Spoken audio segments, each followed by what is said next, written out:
Bismillahirrahmanirrahim.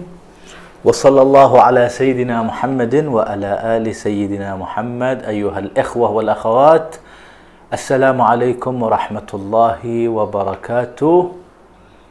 Kita berjumpa kembali dalam perjalanan revolusi Al-Husain alaihi afdhalus salati wassalam.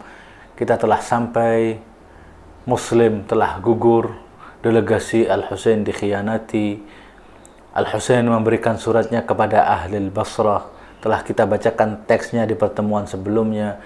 Saat ini Al-Husain berkali-kali mengingatkan bahwa ucapannya ketika hendak keluar dari kota Madinah kepada saudaranya Muhammad Al-Hanafiyah, "Inni lam akhruj asyran wala batiran wala mufsidan wala segalanya. Saya ini tidak keluar dari kota ini menunjukkan kontra kepada mereka, sikap kontra ini, dan tidak untuk memberikan baiat, bukan kecongkaan, kesombongan yang atau merusak umat ini. La, akan tetapi ala taraun annal haqqa la yu'malu bih wal batil la yutanaha an." Al-haq tidak lagi diperjuangkan, sedangkan al-batil tidak la yutanaha anhu, tidak dilarang. Mereka semua menghidupkan kebatilan, mematikan al-haq, merubah segalanya. Oleh karena itu aku keluar ini pengen uridu islah fi ummati jaddi. Aku hanya pengen memperbaiki daripada umat kakekku Muhammad ini, umat Islam ini. Pergerakanku, perjuanganku hanya untuk eksistensi Islam. Al-Husain berjuang, bergerak demi mengatakan al-haq, al-haqqu huwal haq wal batil huwal batil. Yang benar adalah benar dan yang batil adalah batil, tanpa ada harus kita memberikan basa-basi dan omong kosong. Bukankah kita telah mendengar bagaimana ucapan dari khalifah klan Bani Umayyah, yaitu Yazid, seorang pemuda 32 tahun, Al-Husain 53-54 tahun. Jauh. Al-Husain lihyatuhu bayda. Al-Husain janggotnya sudah memutih, memberikan apapun yang terbaik untuk umat. Dikhianati klan Bani Hashim. Selamanya Bani Hashim tidak menginginkan hukum, tidak menginginkan kekuasaan. Akan tetapi Bani Hashim adalah sebagai, tidak menginginkan monarki, akan tetapi sebagai risalah. Bani Hashim adalah keluarga yang diturunkan di situ seorang nabi, seorang rasul, ada risalah, ada nubuah di rumah tersebut. Wal Husain ingin memperjuangkan hal tersebut. Akan tetapi klan yang lainnya menginginkan kekuasaan, harta, jabatan, dudukan, dan selainnya. Silahkan kaji dan baca. Sehingga bagaimana ucapan daripada Yazid bin Muawiyah yang mengaku dirinya sebagai khalifah, pernah datang di kota Madinah, lalu bertemu dengan Abdullah Ibn Abbas, yang dikenal dengan Ibn Abbas. Lalu Ibn Abbas melihat, apa ini, apa yang kau lakukan, dan lain sebagainya. Yazid memiliki 3 dosa besar. Di tahun pertama masa khilafahnya, dia membunuh Al-Husain di tahun 61.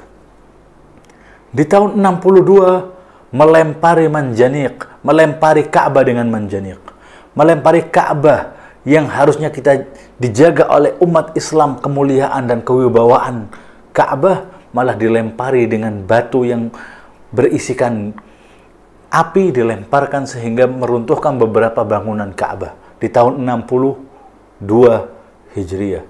Tahun 63 Hijriah, Yazid melakukan ustubiha li ahli Madinah yang dikenal dengan sebutan Waqi'atul Hurrah. Silakan baca. Buka saat ini, masa zaman sosial media saat ini, tinggal ketik apa yang dimaksud dengan Waqi'atul Hurrah. Silahkan baca di Wikipedia, di macam-macam referensi yang ada, buka. Bagaimana Madinah dihalalkan, diperbolehkan bagi prajurit Syam, orang-orang Yazid, untuk melakukan seenaknya, senonohnya apa yang mereka mau di kotanya Rasulullah tersebut, Madinah Al-Munawwarah. membunuh ratusan sahabat hufadzul Quran. Dikatakan di tahun berikutnya lahir dari sosok wanita tanpa bapak ribuan orang karena prajuritnya meniduri wanita-wanita itu, sehingga disebut dengan waqi'atul hurrah.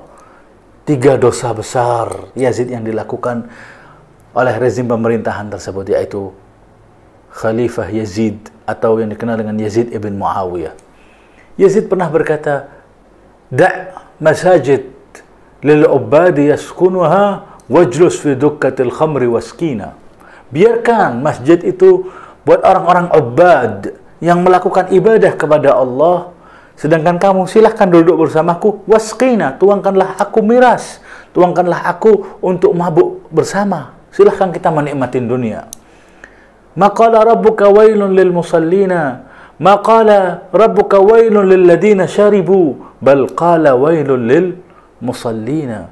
Tuhanmu tidak berkata celakalah bagi orang-orang yang minum, bagi orang-orang yang mabuk, akan tetapi qala, Allah berkata dalam firman-Nya, wailun lil musallina, celakalah buat orang-orang yang salat.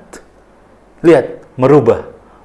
Betul ada konteks ayat yang mengatakan wailul lil musallina. Lanjutkan ya Yazid. Apa lanjutnya? Alladzina hum fi salatihim sahun. Yang sahun, yang tidak perhatian dalam salatnya.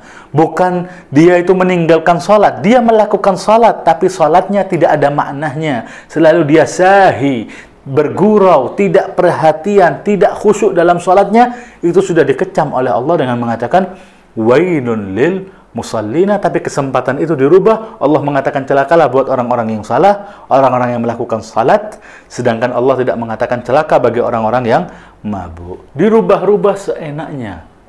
Akankah ini kita biarkan?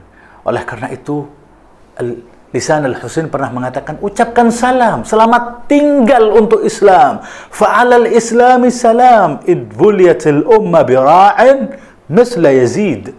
Ucapkan selamat tinggal untuk Islam dan ajaran datukku ini kalau umat ini diuji dengan sosok pemimpin seperti Yazid. Oleh karena itu tidak mungkin aku bisa. Aku harus bergerak untuk melakukan revolusi, untuk merubah, untuk menjadikan tatanan Islam tetap dalam porosnya seperti yang dibawa oleh Rasulullah sallallahu alaihi wa alihi. Hadza minni. Kita berjumpa di selanjutnya. Wassallallahu ala sayyidina Muhammadin wa alihi at-tahirin. Assalamualaikum warahmatullahi wabarakatuh.